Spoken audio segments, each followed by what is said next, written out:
I'm Liz, I'm from the Gold Coast in Queensland, just over 2 years. I love it. It's the best thing I ever did. It just gives me that work-life balance. I'm making really good money, I'm helping other people, I've got a little team going, so for me it's great. I was in admin at the Children's Hospital in Queensland, and prior to that I was a bank manager, so I've done a few things in my life, and it did help me a little bit with the customer service, but yeah, very constricted in terms of work-life balance. I am the crazy dog lady, and I've been told my whole life, you're a crazy dog lady, and you sort of get to a certain age where you kind of think, well, I did anyway, where I thought, I need to do something I'm passionate about so I don't feel like I'm working every day. So I just sat back, I was on annual leave, and I thought, what do I really want to do with my life? Where do I want to go from here? And the first answer was, I want to be my own boss. I want to do my own work my own hours and have my uncapped income. And to do that, I want to work with something I'm really passionate about, which is dogs. And, Apple being Apple, when you've got an iPhone, all of a sudden little ads pop up, and it was just meant to be, so they say. And I put in an inquiry, and the rest is history. Yeah, it was actually really easy. I put in an inquiry, got a call from our divisional director, Sharon. We had a little bit of a chat. She liked to make sure that, she had the right people on board. We had a Zoom meeting. I went out for a trial day with another franchisee and had loads of fun. We had such a fun day. And I came back and I said to Sharon, look, maybe it's not the right time, because I wasn't sure if I could, afford to get in and all of that kind of thing. So I sat on it probably for about 6 months, and eventually I just rang her back and I said, you know what, let's do it, I'm done, let's just jump straight in. And yeah, that was it. I was right in the middle of COVID too, so yeah, so I was smack bang in the middle of COVID, and being in Queensland, our borders closed, so I couldn't get down here to do the business training or anything like that. I did it all via Zoom, which was great because you're still getting all the same information.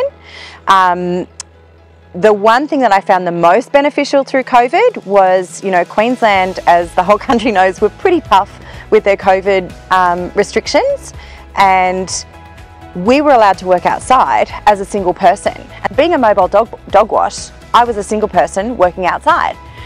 So to get around the contact part, I used to just speak to my customers and say, look, if you leave Pup in the front yard or just tie his lead around the letterbox, I'll come and get him and you can just transfer me payment, happy days. And it was really, really easy. So we actually got more work through COVID than, salons did or anyone sort of standing still. And I didn't really have a day off. I worked the whole way through. I found it really, really easy. I had an amazing trainer because we're training, with an existing franchisee who's been around the block. They know the ins and outs, the easiest way to I suppose, work with your time management, as well as building the skill set. So you're learning how to clip and, how to use the different, levers and things in the trailer for the washing. And 2 weeks was plenty of time. I really, really enjoyed it. The first week that I was on my own in my business, I was packing it. Because I'd never driven a trailer before, I didn't know how to reverse it. I was really lucky, my next door neighbour was a truck driver, and he said, look, if it's going too far one way, steer that way. So that was great. But in terms of the customers, I found that the customer service part was pretty easy. I just speak to everybody like they're my friend, and a lot of them have actually become friends. And the dogs were great, and you always worry about your first couple of grooms. I was quite lucky. I got the most amazing dog for my very first groom, and he sat perfectly still, and it was easy to do the teddy bear cut, and the customer was beside herself happy, and that just gave me a boost. I thought, if I can make this customer happy, I can make the next customer happy. And I just took it one dog at a time, quite literally, until I got to the end of the first week, and I looked at the money in my account and was like, whoa. I haven't made this much money since I was a bank manager, so this is great. And it just increased from there. Yeah, so I do everything from basic washing of a dog all the way through to grooming. I've also added a few packages in my business, so I do a pamper pack where the dog can get things like their nails done, and they have a massage, and just a few extra little bits and pieces. I also like to go that extra step, so I've got quite a few elderly customers, And if they know that I'm coming, quite often they'll book like a vet appointment or something if their dog needs vaccinations. So I'll pick up the dog, groom the dog, take them to the vet, get their vaccinations, bring them back. So just offering that extra little bit of a service. You know, you don't have to do it, but it's just something that I like to do because it keeps my customers happy and loyal. And then they start spreading the word. Yeah, so for the first year and a half, it was just me. And I sort of accidentally came across a lady who was a single mum. She didn't have, you know, the money to get into a business and was so passionate, like really wanted to get in. So I said to her, look, why don't you come, like my trailer sits in my driveway on a weekend. If you're happy to work weekends, because I don't work weekends, I've got loads of inquiries for weekends, you can come and work for me part-time. So we started that way. And then the divisional director and I had a bit of a chat. And she sort of said, look, how about we try the rent to buy option? So we went down that avenue and it worked. So it just so happened a week later, we had somebody else that popped up and I put her on, and now I have 6 trailers on the road and they all contract to me. But they don't work for me per se. I'm teaching them how to run their own business. So they will become franchisees at the end of 12 months and they'll, you know, fly off and they'll do their own thing, but they'll know how to run their business and they'll know, you know, the ins and outs and have loads of experience and a great customer base when they buy in. The first 6 months I had a few ups and downs, not in terms of income. The income was steady flow the whole way through. It was just more of a process issue, I suppose, because I was so used to coming from an institution that was very strict. You know, it was step, step, step, step. Whereas we have so much flexibility with dog wash that it did become a little bit overwhelming at times. Never in a million years did I think that even after 5 years I would be where I am now. But I'm really grateful, and it's a really supportive team, and I wouldn't have been able to do it without the support of, you know, our franchisor and divisional director and even the franchisees around me. I think the biggest thing for me in the first year was I was really hell-bent on keeping every single customer, and not every single customer is suited to your business. You know, dogs are just like people. We don't vibe with everybody, and you have to be willing to let some go because there is so much work out there. The ones that you let go will go off to a groomer that suits them better, and you'll replace that dog with somebody that suits your business better. You know, I was working at a radius of almost 100 kilometres when I first started, which was a bit of a nightmare. It was a lot of driving time.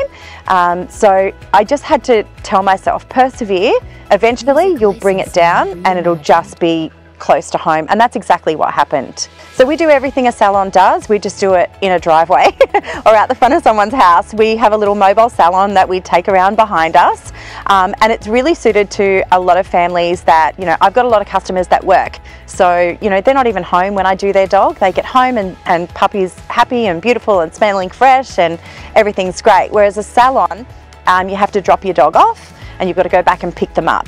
But with that being said, some dogs are more suited to a salon where there are more hands on deck. You know, really sort of super anxious dogs might be better going to a salon where, you know, there are a few more hands that can help. So they both have their place. Absolutely, that's a huge part of our business. And I think as a groomer, if you can't envision your future with that dog, then yeah, that's probably one you need to let go and find someone else to do it. But yeah, you can definitely work with every dog. I've had dogs that I've had to just visit with.